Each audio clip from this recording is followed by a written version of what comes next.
চলুন আজকের রেসিপি শুরু করি। আজকের রেসিপির জন্য নিয়েছি চালের গুঁড়ো। গ্রোসারি দোকানে অ্যাভেলেবেল থাকে চালের গুঁড়ো। আর যদি আপনারা চান তো চাল ভিজিয়ে পরে গুঁড়ো করে নেবেন, তাতেও হবে। লবণ, গোটা জিরে, লঙ্কা। আমি একটা পাত্র বসিয়েছি, গ্যাসের ফ্লেমটা অন করে দিয়েছি। জল দিয়ে দিচ্ছি, 1.5 গ্লাসের মতন জল দেবো।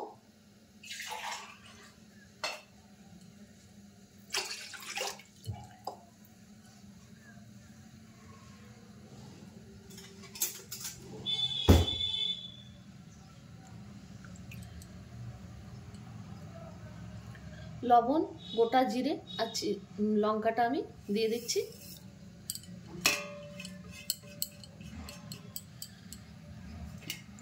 এবারে একটু একটু করে চালের গুঁড়োটা আমি মিক্স করে নিচ্ছি, কারণ জলটা একটু গরম আছে। হালকা গরমে আমি চালের গুঁড়োটা খুব ভালোভাবে গোলা যাবে, নাহলে বেশি গরমে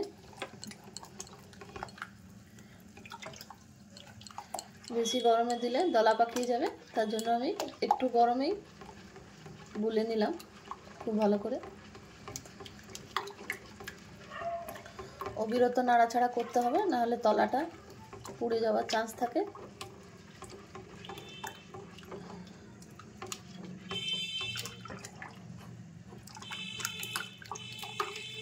খুব ভালো করে সিদ্ধ করে নিচ্ছি চালটা।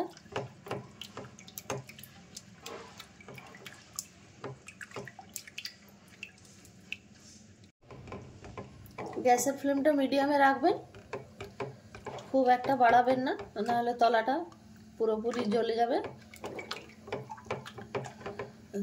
চালের গুঁড়ো খুব তাড়াতাড়ি ঘন হয়ে যায়, বেশি সময় লাগে না।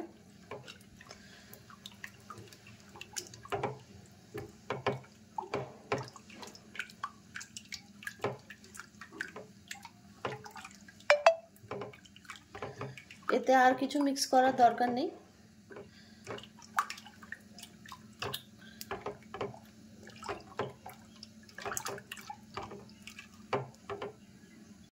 দেখুন কত জলদি ঘন হয়ে গেল, দেখুন খুবই তাড়াতাড়ি ঘন হয়ে যায়, একেবারে সময় লাগে না। আমি গ্যাসের ফ্লেমটা অফ করে দিচ্ছি, আর এটা একটু ঠান্ডা করে নিচ্ছি নামিয়ে। দেখুন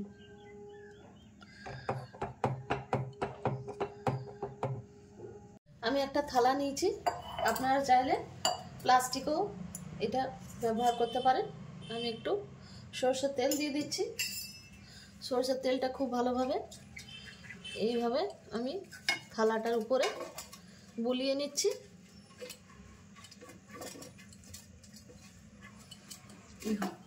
চারিদিকটা বুলানো হয়ে গেল, যাতে আমার পাঁপড়গুলো খুব ভালোভাবে উঠে যায়, তার জন্য তেলটা দেওয়া।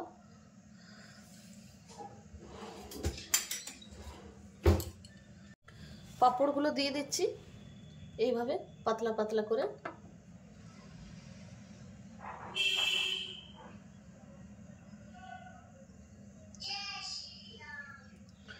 এইভাবে দেখুন খুব ইজিভাবে দেওয়া যাচ্ছে পাঁপড়গুলো।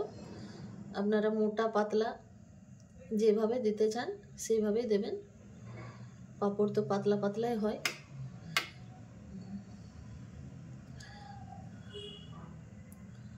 এই দেখুন কি সুন্দর করে দেওয়া যাচ্ছে, দেখুন। এটা আপনারা চাইলে ফ্যানের হাওয়াতেও শুকিয়ে নিতে পারেন নর্মালি, আর যদি রোদে দিতে চান তো রোদেও শুকোতে পারেন।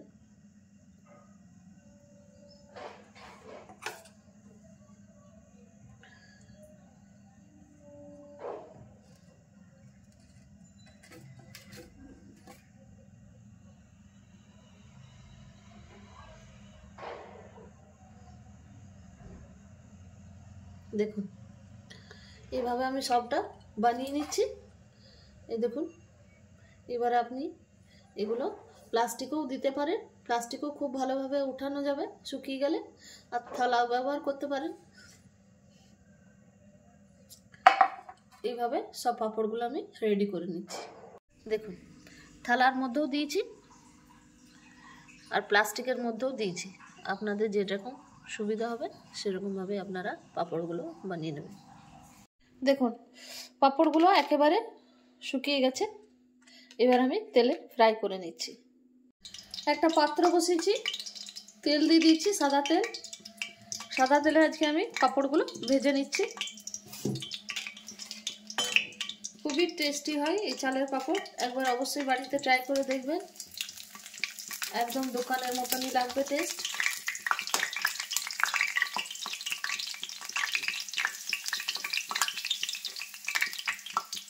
দেখুন কত তাড়াতাড়ি।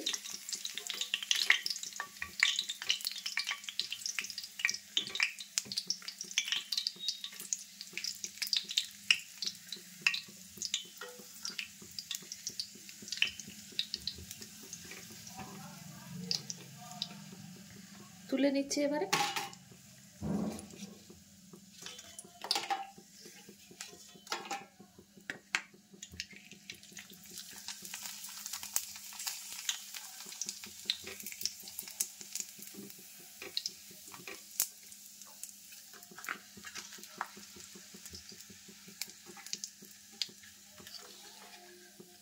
দেখুন কত পাতলা পাতলা, কি সুন্দর পাঁপড়। এই পাঁপড় আপনারা বাড়িতে বানিয়ে খেতে পারেন, খুবই কম খরচের মধ্যে এই পাঁপড় রেডি হয়ে যাবে, খেতেও খুবই টেস্টি।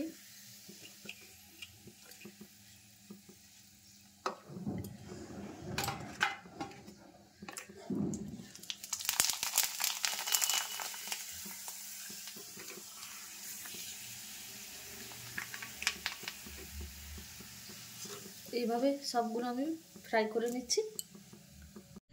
চালের পাঁপড় রেডি, লাগছে না লোভনীয়, খেতেও টেস্টি। এইভাবে আপনারা বাড়িতে চালের পাঁপড় বানিয়ে আপনজনকে খাইয়ে এনজয় করতে পারেন।